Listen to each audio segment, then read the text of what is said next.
Imagine a weapon so powerful that its true purpose is never to be used. A weapon that silently sits in the background, not to start a war, but to make sure a war never begins. If you're an Indian, you must know the name Agni-5. Experts call it India's ultimate insurance policy, and which makes sense because even without nuclear warhead, it feels like the modern echo of the legendary Agni-astra from India's ancient epics. On top of that, the project director of Agni-5, Dr. Tessie Thomas, is referred to as Agniputri, the daughter of fire. So, why experts call it India's ultimate insurance policy, and what does that actually mean? And how powerful is this missile really?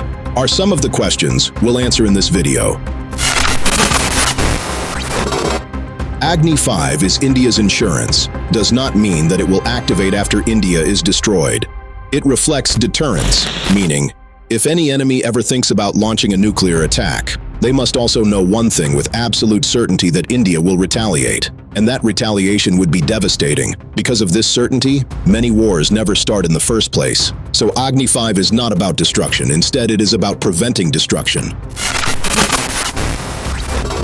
To understand the power of Agni-5, let's visualize its entire journey. The first major strength of Agni-5 is that it uses solid fuel in all three stages. This means the missile is always ready for launch. Unlike liquid fuel missiles, which may require up to an hour of preparation before use, solid fuel systems can be deployed almost instantly. Its second advantage is mobility and cold launch capability. Agni-5 can be launched from mobile transporter erector launchers mounted on an 8x8 Tatra chassis, or even from specially designed trains, which means it can be launched from anywhere there is a highway or a railway track in India. The missile is stored inside a 17.5-meter steel canister filled with about 30,000 to 40,000 kilograms of compressed gas. When launch begins, the pressure generated is so immense that it pushes the 50,000-kilogram missile nearly 15 meters into the air before the engine even ignites. Once the missile clears the canister, the first engine fires. Engine 1 carries about 28,000 kilograms of solid fuel. Being the heaviest stage, it provides the massive initial thrust required for liftoff. It burns for about 90 seconds and lifts the missile to roughly 40 kilometers above the Earth's surface. At that altitude, the second stage ignites. Engine 2 carries around 10,000 kilograms of fuel and burns for about 80 seconds.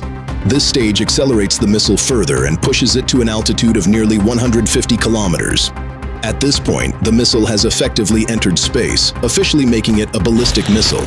The second stage also plays a crucial role in increasing its range, enabling it to strike targets between 5,000 and 8,000 kilometers away across multiple continents, giving it the intercontinental classification.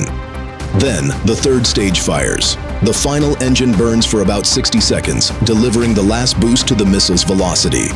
After completing its burn, this stage separates at approximately 260 kilometers above the Earth, leaving the payload to continue its journey through space until it reaches the highest point of its trajectory, known as the apogee. This point can be as high as 800 kilometers above the Earth.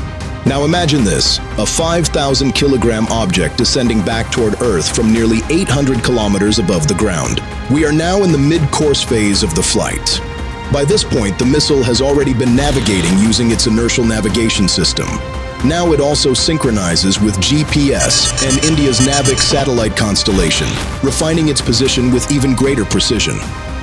Over the next 1 to 4 minutes, the missile deploys its warheads, one by one. These warheads can be directed toward targets hundreds of kilometers apart. Each 200 to 400 kilogram warhead carries its own guidance system and begins its independent descent back toward Earth. As the warheads fall from space, gravity accelerates them rapidly, reaching speeds of up to 28,000 kilometers per hour. Yes, a 400-kilogram object descending at nearly 28,000 kilometers per hour.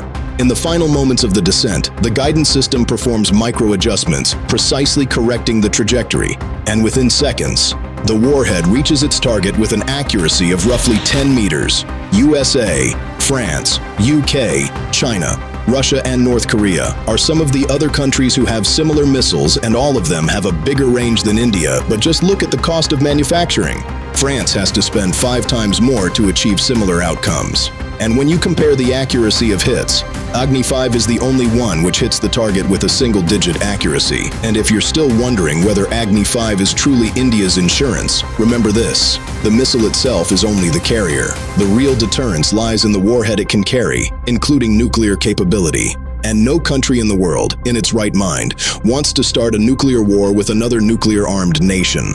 Agni-5 officially became part of the Indian Army's strategic arsenal in April 2026. Yet it is a weapon India hopes never to use. Its purpose lies in what strategists call second strike capability, a deterrent designed not to start a war, but to ensure that no one dares to start one.